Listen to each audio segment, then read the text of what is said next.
हमारे इस समय देश का एक दुर्भाग्य है कि एक ट्रेंड बन गया है और वो अंधभक्ति का ट्रेंड है। उसे इस बात से कोई मतलब नहीं है कि असली तथ्य क्या है। क्या 10,000 और 7,000 में क्या शिक्षक योगी सरकार में नौकरी कर रहे हैं? क्या मजदूर की यही औकात है मास्टर की? ये सन 2022 में नहीं आएगी। 10,000 भी नहीं, कम नहीं है उनके लिए। क्या तो इतनी पढ़ाई, इतना पैसा खर्च करके बीटेक और आई.टेक तमाम करे पड़े हैं, वो तो अपने घर पे घास खोद रहे हैं। मेरी बीबी डबल एमए है, इंटर वाले हैं, 5,000 रुपये लाने के हक है, बताओ।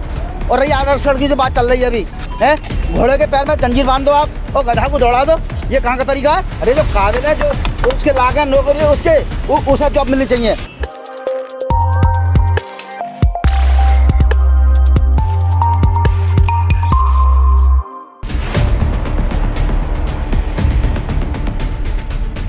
क्या लगता है 2022 विधानसभा चुनाव युग में समाजवादी पार्टी अखिलेश यादव ही आएंगे, जिसमें कि योगी सरकार ने शिक्षा मित्रों को बेकार कर दिया, अनुदेशकों को बेकार कर दिया, जिसमें कि शिक्षा मित्रों ने आत्महत्या करी, रोटी के घर के आज भी लाले हैं। क्या 10,000 और 7,000 में क्या शिक्षक योगी सरकार में नौकरी कर रहे हैं? क्या मजदूर की यही औकात है मास्टर की? ये सन 2022 में नहीं आएगी। हमें यही लगती है अखिलेश जी बनेंगे, सरकार अखिलेश की बनेगी। क्या वजह है अखिलेश की सरकार बनने की?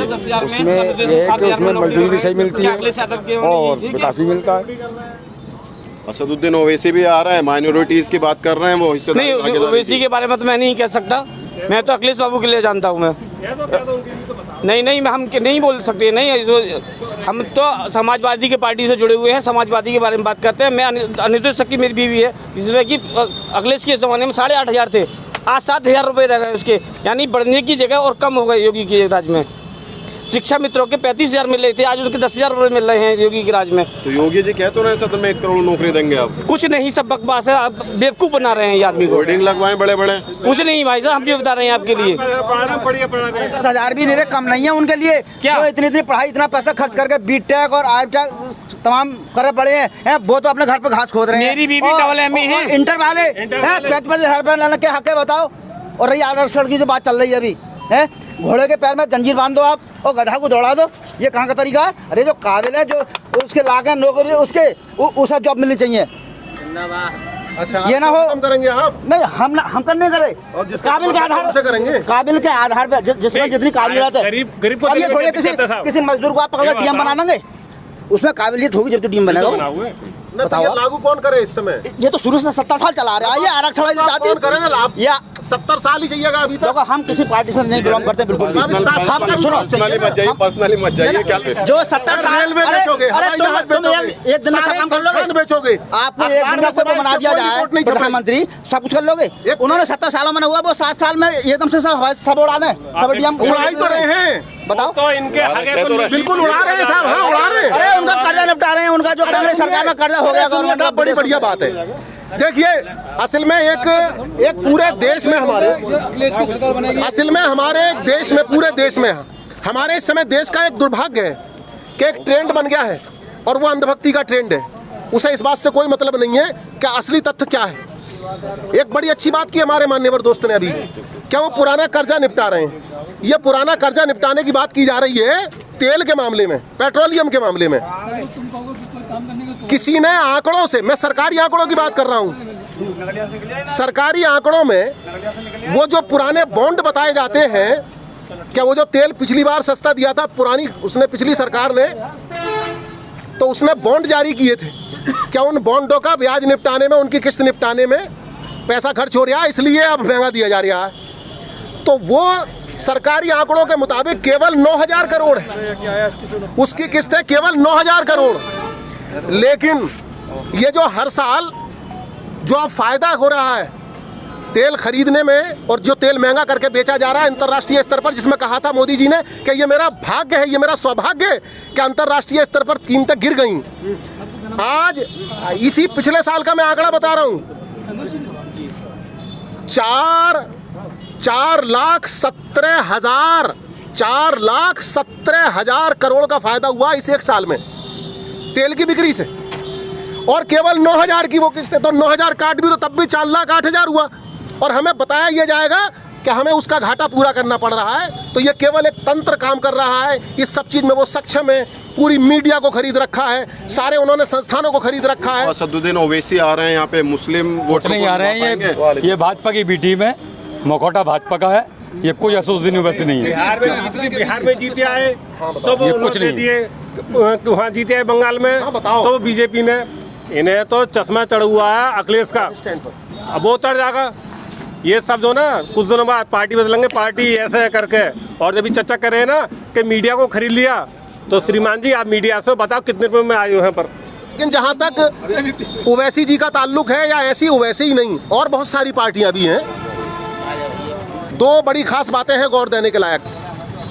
नई नई पार्टियां, नए नए दल चुनाव के समय ही सक्रिय होते हैं, चुनाव से कुछ पूर्व आते हैं, और उसके बाद जब चुनाव खत्म हो जाता है वो चले जाते हैं। तो फिर क्यों अखिलेश यादव इन नए दल को अपने साथ आने के लिए बोल रहे हैं? जहाँ तक न केवल नयों की बात नहीं है, वो तो यही नहीं, उन्होंने, अरे सुनिए आप, दल आए हमारे साथ। लेकिन उनकी बात सुनिए आप उनके शब्दों पर गौर करिए, मेरे शब्दों पर गौर। मैंने कहा नए दल चुनाव के समय एक्टिवेट होते हैं और वो चुनाव के बाद चले जाते हैं। रहा छोटे दलों का ताल्लुक, अखिलेश यादव जी छोटे दलों को अपने साथ जोड़ना चाहते हैं, क्योंकि उसमें जो छोटी छोटी कम उसकी बिरादरियां हैं वो उनके साथ करके हैं, और वो वंचित वर्ग के लोग हैं, उन्हें वो अपने साथ करना चाहते हैं।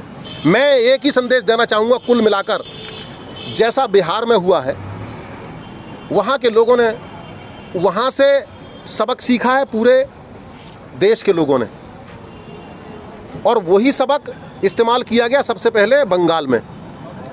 तो जो हश्र बंगाल में हुआ है, 100 से ज़्यादा मंत्रियों का, सब बड़े बड़े माननीय उन सबका, जो पद कभी किसका हुआ? जिस पद टीएमसी का हसर हुआ। जिस पद ने कभी चुनाव प्रचार नहीं किया, उस पद की गरिमा गिराई गई। वो पद, वो इतना काम इस सब के लिए नहीं करते जितना काम पार्टी के लिए करके करते हैं। क्या वजह है? हम पार्टी के लिए नहीं चाहते, उन्हें देश का प्रधानमंत्री बनाया गया है, देश के लिए काम करें। वजह क्या है कि बीजेपी की बी टीम लगते हैं ओवैसी? तो ना, अगर हम जहाँ तक बी टीम और सी टीम का ताल्लुक है, मैं इस सब पे दूसरा है मेरा ख्याल। बस लोग समझ चुके हैं, और जैसा बंगाल में हुआ वैसा होना। बंगाल में समाजवादी पार्टी तो थी नहीं, बंगाल में समाजवादी पार्टी तो थी नहीं, लेकिन इन्हें क्या बेगाने की शादी में अब्दुल्ला दीवाना, सपा का हुआ कुछ नहीं, लेकिन फिर भी ढोल बजाएंगे किसके लिए? कहता बीजेपी को हरा दे। अरे बीजेपी ने 480 सीट पे आ गई, ये तुम्हारे लिए क्या का संकेत है? खतरे का। आने वाले दिनों में देखना, जिस प्रकार से भारतीय जनता पार्टी अपना काम कर रही है, और त्याग और तपस्या भारतीय जनता पार्टी ने करी है, जो मिशन लेकर भारतीय जनता पार्टी के लोग चल रहे हैं। मतलब ओवैसी बी टीम है बीजेपी की या नहीं, ये बताइए। वो तो चच्चा बता रहे हैं, इन्हीं के आदमी कह रहे हैं कि उन्हीं के BJP पार्टी से आप बिलोंग करते हैं। आप कह रहे हैं क्या? अरे ओबीसी की पार्टी को आप भी बिलोंग करते हैं, कहीं ना कहीं सम्मत सही इनके। कार्यकाल से खुश हैं योगी जी क्या? ना, कार्यकाल से सब खुश तो जो हैं सो हैं, लेकिन कहने को मतलब ये है, जो बताई जा रही है कि बाहर से जो पैसा आ रहा हो, बाहर से ना आके हमारे जो घर को पैसा हो वो, और बाहर चलो वो नहीं मिल पाओ हमारे बताएं आज तक।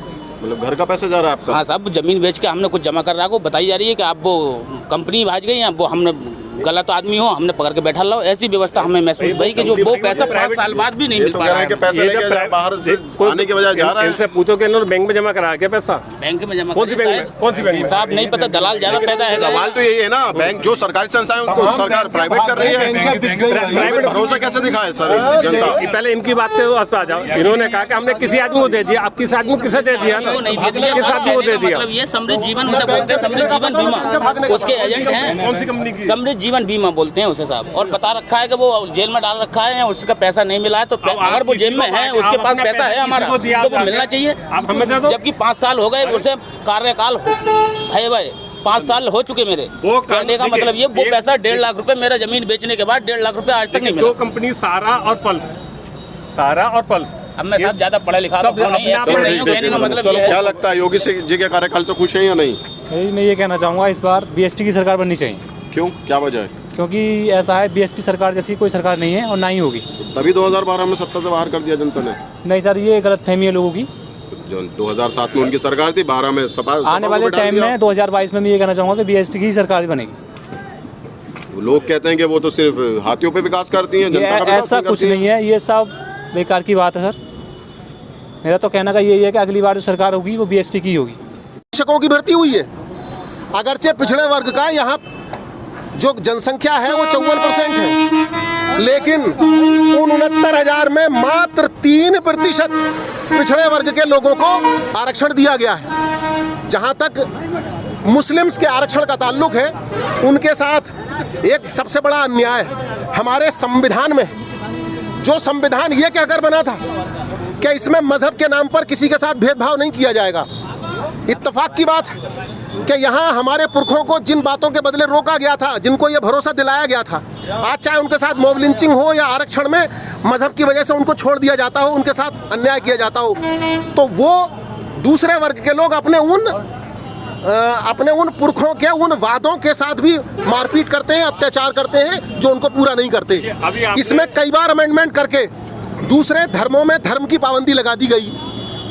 जिस पेशे को अख्तियार मुस्लिम वर्ग के लोग करते थे, वही पेशा अगर वो दूसरे मजहब वाला है तो उसको अनुसूचित जाति में माना गया, हमको अनुसूचित जाति में नहीं माना गया।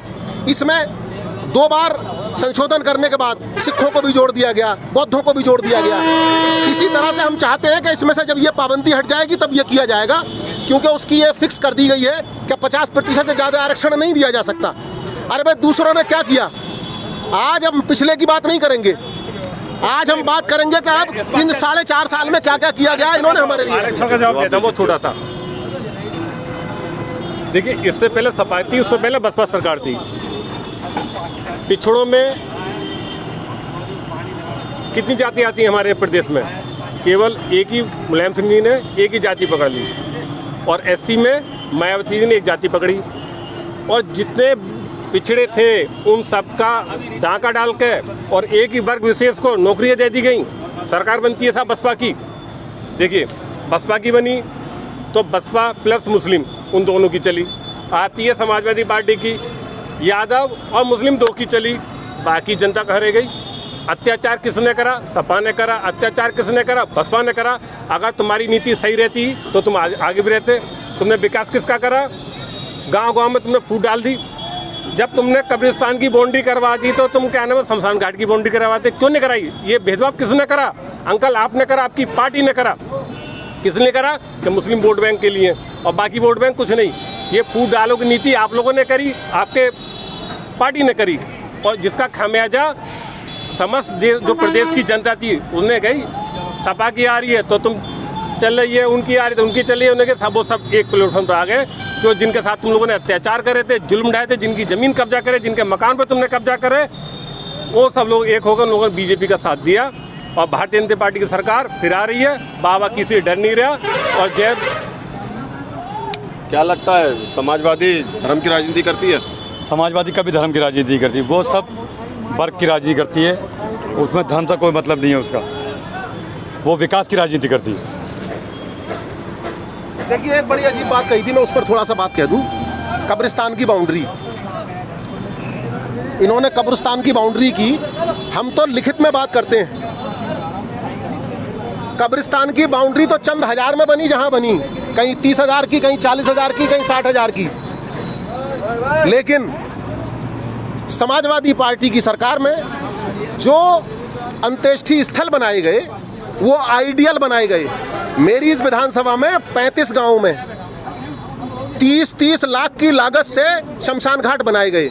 इस दरमियान इस 4.5 साल में अगर एक भी शमशान घाट उसकी टक्कर का कहीं एक जगह बना हो तो हम ये मान लें कि हाँ, ये शमशान घाट की पैरवी करने वाली है। हाँ, जो शमशान घाट था, वो शमशान घाट तो पहले इस तरह के थे कि शमशान घाट में मरने के बाद अंत्येष्टि के लिए जाता था।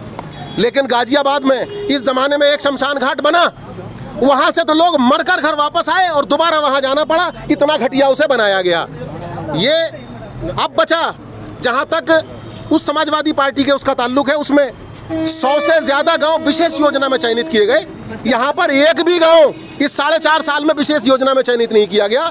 किसी एक गांव के लिए भी नई कोई सड़क नहीं बनाई गई। करोड़ों का ठेका केवल पुरानी सड़कों में गड्ढे मुक्ति के नाम पर एक आनंद फानन केवल उसमें बजट बराबर किया गया। मीडिया ना जाए, जनता नहीं जाए। क्या